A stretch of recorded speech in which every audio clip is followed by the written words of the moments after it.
Well, I finally got Serenity, and to celebrate acquiring this weapon, of course, I had to play one of my favorite Greatsword setups, Greatsword and Rapier.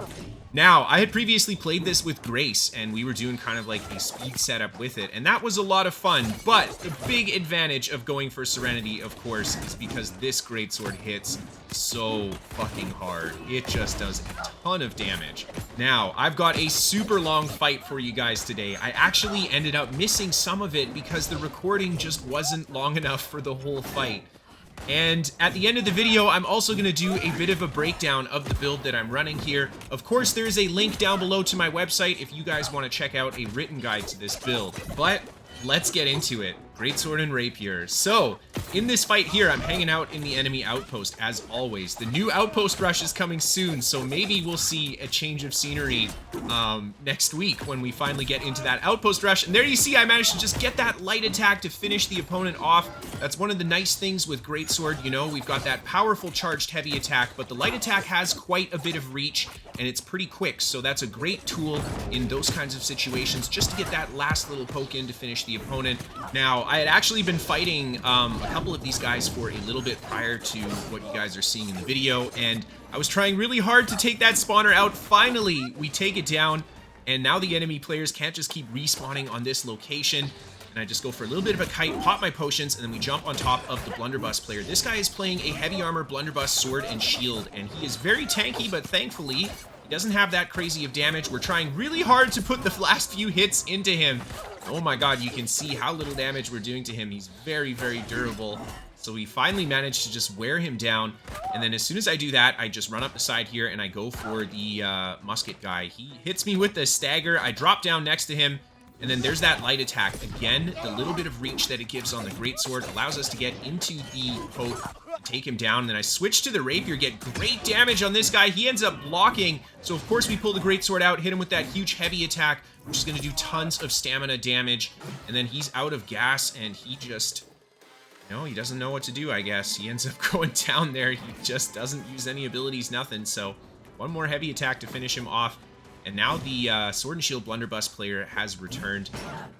This fight ends up getting pretty wild. It's got a little bit of a slow start, I'll be honest. So again, we just start working on the Blunderbuss guy. I love the combination of these weapons because we've got crazy amounts of healing with them too. And you'll see in this video how much that healing is going to carry us through this fight. And I just keep swinging the heavies on this guy, trying to break through his block. And then of course, I'm just going to switch to the archer up top once he starts shooting at me. He ends up jumping down to the rest of the players there, so I go back towards the heavier armor player there, give him a few pokes, and then we see the enemy healer come in. I quickly jump on top of him with the Rapier. We get him with the flesh right away into the pokes, switch to the Greatsword, lots of damage on the crosscut, and he ends up going down. And now we're just left fighting these guys again, and I'm staying on top of the Ranger here. I don't want him to back up and start shooting at me. And oh my god, this guy, once he's out of stamina, again, he just panics. He doesn't know what to do, and we just finish him off with the Greatsword. And then we go back to working on this very tanky guy. And even through his very durable build, we're still hitting some pretty decent heavies. I mean, almost 4K heavies on some of these crits. We managed to take him down eventually, and just like that, another enemy healer comes in. I just start feeding him the heavy attacks. There you can see we're getting good damage into him, but he switches to the flail. He's got all of his healing circles down, but I'm just going to keep damaging him here. The big reason is because I want to just apply that bleed with the Greatsword, so once he's in between his heals, there the bleed starts to just tick away at his health. I switch to the Rapier, get on top of him, try to get him with the pokes. He blocks a lot of those attacks. And here we go. Lots of enemy players coming into the fight. As soon as I see them, I just run up the side here, get to a bit of cover. I don't want to be out in the open in that kind of a situation. When they come around the corner, I go for the spin through them. Direction change is a huge deal, especially when we've got a lot of opponents on you. There you see, I get a good heavy attack into the crosscut. We get great damage on that guy. He ends up hitting me with the counter stun, but I quickly go for the flurry to just pull a bit of health out of him and deal some damage. And I'm forced to pop my ultimate as I take a lot of pressure from the other players here. And I switch to the Fire Staff guy. He is very squishy, though. We get good damage with that heavy attack. Switch to the Rapier to turn around. The Rapier, I'm actually running Leeching Flurry on the Rapier instead of Omni, and then I've got Omni on my gear, so the amount of healing power this Rapier has is actually really awesome, and I think in this fight it really comes in handy. And I just keep on trying to work on these guys, put some damage in. Again, lots of direction changes with the gap closers going through them. We want to make sure that we're moving to avoid those attacks, but also applying damage and pressure while we do it. If we don't apply any pressure, then these guys are just going to swarm on top of me, and I'm in big trouble. There I get hit by the blunderbuss player as he comes around the other side. I just turn into these guys. We hit them with a little bit of flurry damage. There is a nice heavy attack into the crosscut. We catch him in the middle of his spear skill, and we take this spear player down. Then I turn onto this guy here. I get good damage, but he's got heals coming in. So actually, right after I land that attack, they just shoot his health right back up. So I need to definitely focus on the healers. I think there are 2 enemy healers in this fight. Now, I don't have plague crits on this build. If I did, it would be so great because it would make a big difference, especially against those healers and the targets that they're healing.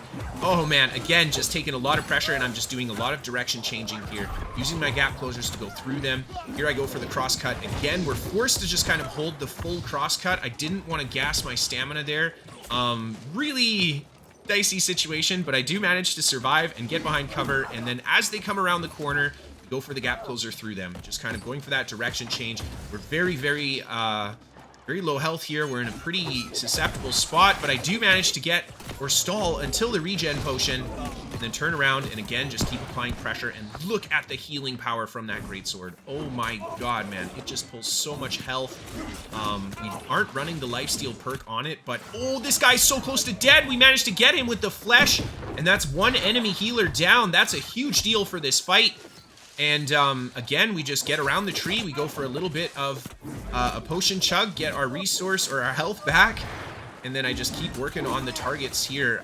Again, we want to focus on the healer, and it looks like it's just the 1 guy left, and I just stay on top of him with my rapier. We get caught by the ice gauntlet crap, unfortunately, and this guy is just out of range.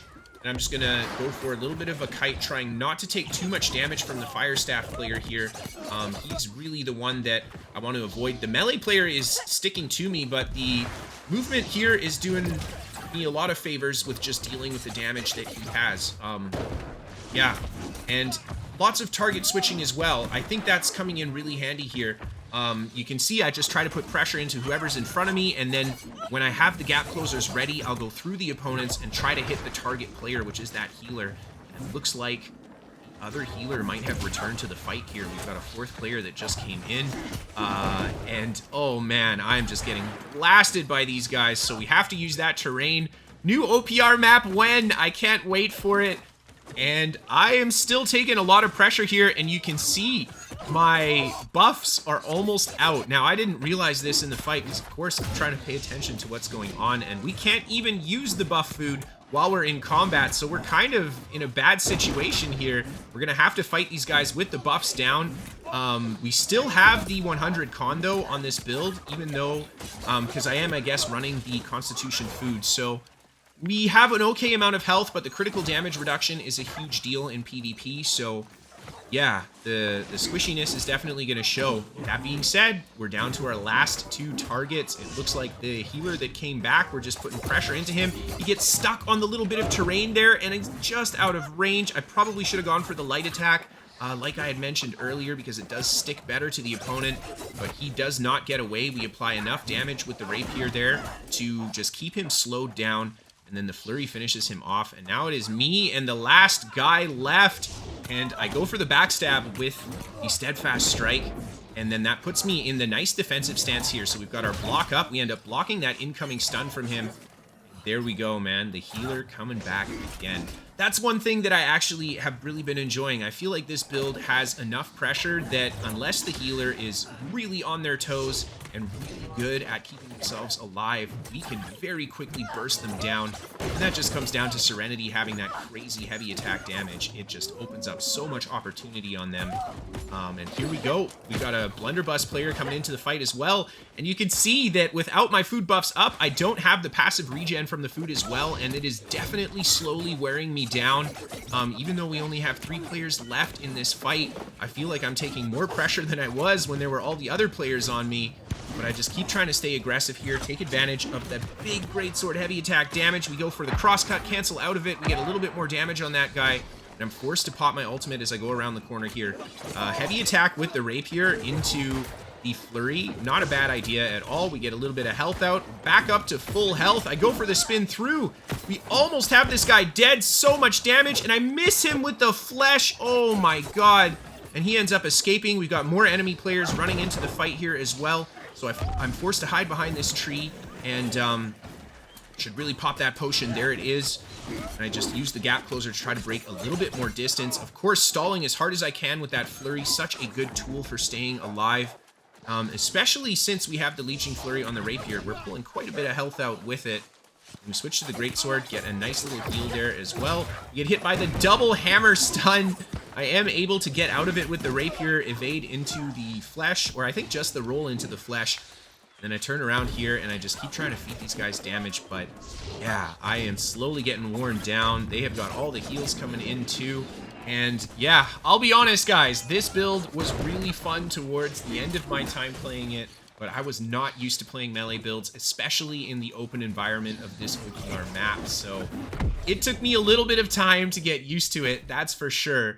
Anyhow, let's take a quick look at the build. You can see we've got 350 dex for that additional crit chance while we're empowered, and 100 strength I would highly recommend. I don't have any elemental stuff on my rapier. Of course, 50 focus for healing, 150 con when our food buffs are up.